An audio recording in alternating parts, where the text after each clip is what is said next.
Olá, senhoras e senhores, e sejam todos muito bem-vindos ao Muda Floresta. Hoje mais um episódio aqui do Entre Nós, eu sozinho com as minhas loucuras. E eu acho que vou até que criar um quadro para falar sobre coisas que me deixam... não é com raiva, né, mas... que me deixam incomodado. Mas vamos lá.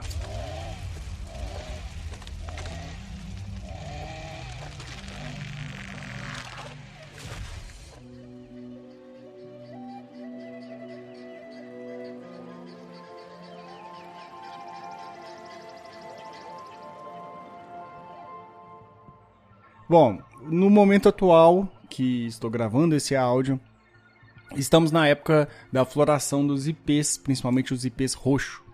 E dentro, né, de uma das redes sociais, eu vi um comentário de uma pessoa falando que ouviu de um biólogo, então sempre eu ouviu, mas né, o comentário era esse, que os IPs, de alguma forma, eles conseguem saber, né, eles sabem que eles vão morrer, que eles passaram por, que vai vir uma seca muito forte, e aí eles conseguem florir muito mais forte para poder, né, ter mais prole, ter mais filhos, e depois eles morrem e deixam para a próxima geração seus descendentes. Bom, acho que vocês, para quem me conhece, já sabe tanto que me incomoda esse tipo de coisa. Mas eu quero destrinchar um pouquinho esse tipo de fala, esse tipo de conhecimento geral, que não é nem às vezes conhecimento geral, isso realmente já ouvi de biólogos, né? Então, não é nem sempre conhecimento geral. Mas de que, primeiro de tudo, a gente tentar humanizar, né? A gente tentar colocar as plantas com uma ciência, né? Uma forma de ver o mundo muito parecido com a nossa e de que não existe.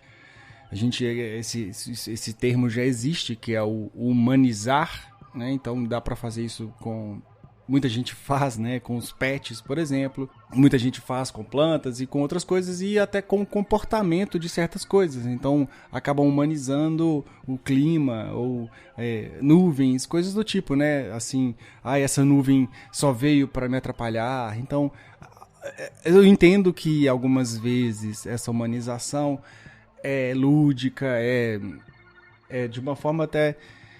para a conversa não ficar tão chata, mas ela também acaba invadindo coisas que não deveria, né? E aí, nesse caso, você reduzir toda a complexidade evolutiva que chegou ao IP a ter aquela capacidade de florir na época certa e etc., como se ele tivesse um relógio de GPS, né?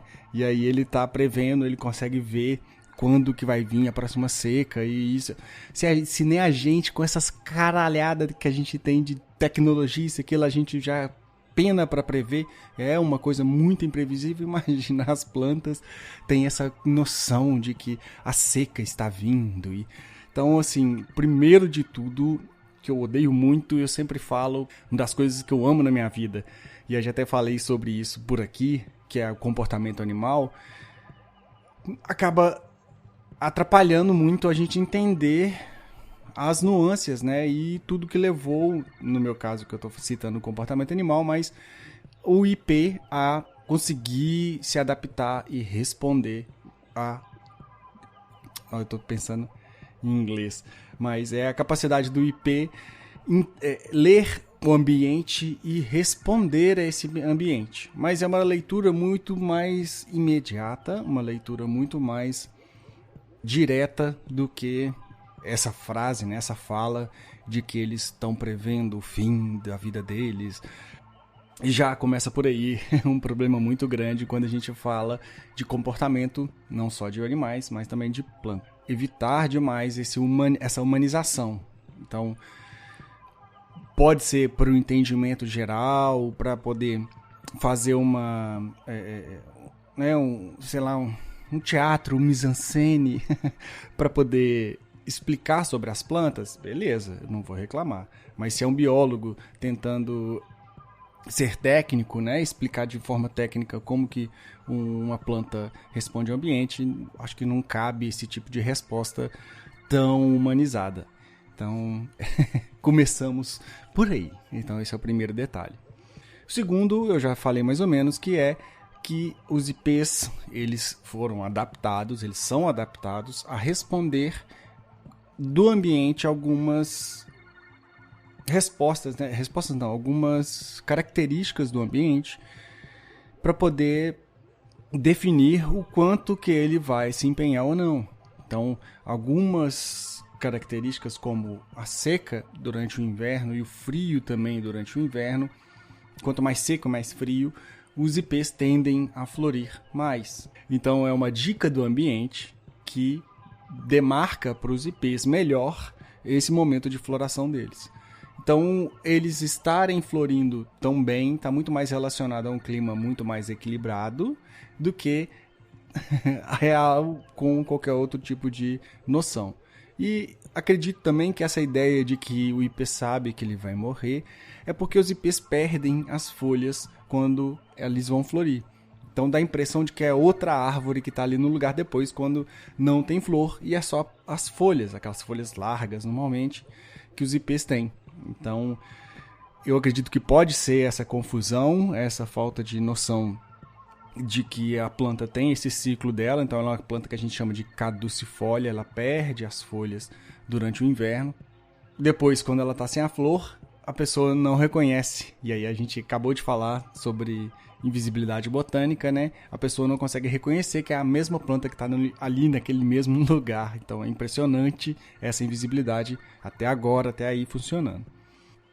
E por último, a gente tem que entender que para as plantas a produção da flor não está relacionada diretamente com a produção de prole, com a produção de sementes. Então, a flor é só uma parte do processo de produção de sementes daquela planta. Se a planta, não é o caso do IP, mas se a planta está produzindo flores, às vezes essa planta precisa ela é uma fêmea, ela precisa do macho próximo. Então ela pode produzir centenas de milhões de flores, pensando, eu vou morrer um dia, e não vai importar, porque ela não vai ter essa contrapartida para poder produzir sementes. Outra coisa também, que aí também é o caso dos IPs, são os polinizadores. Então a polinização é extremamente importante. Se a gente não tem uma polinização eficaz com polinizadores diversos e adaptados àquele tipo de planta, não adianta também para a planta produzir uma centena de caralhadas de flores, que ela não vai produzir sementes. Então não tem relação nenhuma com a produção de flores em alta quantidade com a produção de sementes. Ela não existe essa relação direta. As flores podem abortar, elas podem morrer por conta de, por exemplo, alguns tipos de abelhas ou até macacos e por aí vai, que comem, né, a base da flor com néctar e por aí vai. Então não existe essa relação direta com a produção de flores e a produção de sementes. Então tem todo a produção de flores é só o começo do processo. Quer dizer, eu não diria nem que é o começo, porque outra coisa também que pode acontecer é a planta, principalmente essas que perdem a folha, ela vai investir muito na flor e na hora que ela tiver que investir o tanto que ela guardou ali de energia para sementes, ela não vai ter tanta energia para investir nas sementes, porque ela investiu tudo em flor. Então, de novo, a flor é só um processo para a produção de sementes, mas que uma não precisa e não necessariamente está ligada diretamente com a outra, com essa correlação tão certeira. Então, são vários pontos. Eu acho que vocês entenderam o tanto que esse tipo de correlação e esse tipo de humanização acaba perdendo várias nuances e perdendo até a beleza da complexidade da própria evolução da planta para chegar a esse ponto. Outra característica dos IPs é por estarem florindo agora, por eles terem essa essas informações do ambiente, do tempo seco e frio, elas garantem que nessa época do ano pouquíssimas plantas vão ter essa capacidade de produzir flores tão bem e tão exuberantes. Então, todo mundo que já viajou aqui, né, pelo Brasil já deve ter visto em vários lugares como que os ipês dominam a paisagem. É uma característica do ipê fazer essa dominância da paisagem, conseguir alimentar vários seres vivos que estão com deficiência de alimentos por conta do inverno e conseguir garantir um pouquinho melhor a sua produção e a sua polinização, certo? Então, vocês estão vendo que essa relação dela com o frio, etc., tem muito mais relação direta com a produção de sementes do que realmente a flor. Ela se destacar por saber que estar no inverno é muito mais vantajoso para ela do que ter um zilhão de flores, certo? As relações e a evolução das plantas é muito mais bonita do que você falar que ela sabe que ela vai morrer. Sempre quando vocês ouvirem de alguém, pode ser até um biólogo e até de mim, inclusive, eu tento evitar fazer isso, mas é mais forte que a gente, eu sei, mas evitar sempre de humanizar todos os comportamentos dos outros animais que não tem nada de relação com a gente, ou, no caso, plantas, certo? Acho que era isso, eu falei muito, vários pontos, né, que eu trouxe que são importantes, que podem valer até para outros tipos de plantas e outros tipos de relações, né, para vocês ficarem atentos a esse tipo de comentários que vocês leem por aí, beleza? Muito obrigado a todos vocês que nos ouviram até aqui, quer dizer, nos ouviram não, né? que me ouviu até aqui. Sigam a gente nas redes sociais e, claro, não se esqueçam que a gente tem o nosso Pix e o nosso Apoia-se, que vocês ajudam muito a gente a manter aqui os nossos episódios rodando sempre. A gente consegue manter mais episódios também, mais interessantes, com muito mais detalhes e que a gente pode conversar melhor, né, sobre várias coisas que pode influenciar no seu plantio também. Então, por exemplo, você plantar ipês, você sabe que ele vai perder as folhas no inverno, então você vai garantir uma cobertura no inverno um pouquinho melhor, porque os ipês vão doar essas folhas durante o inverno. Então, alguns detalhes são muito importantes. Valeu, muito obrigado e até a próxima. Floresta Zonada.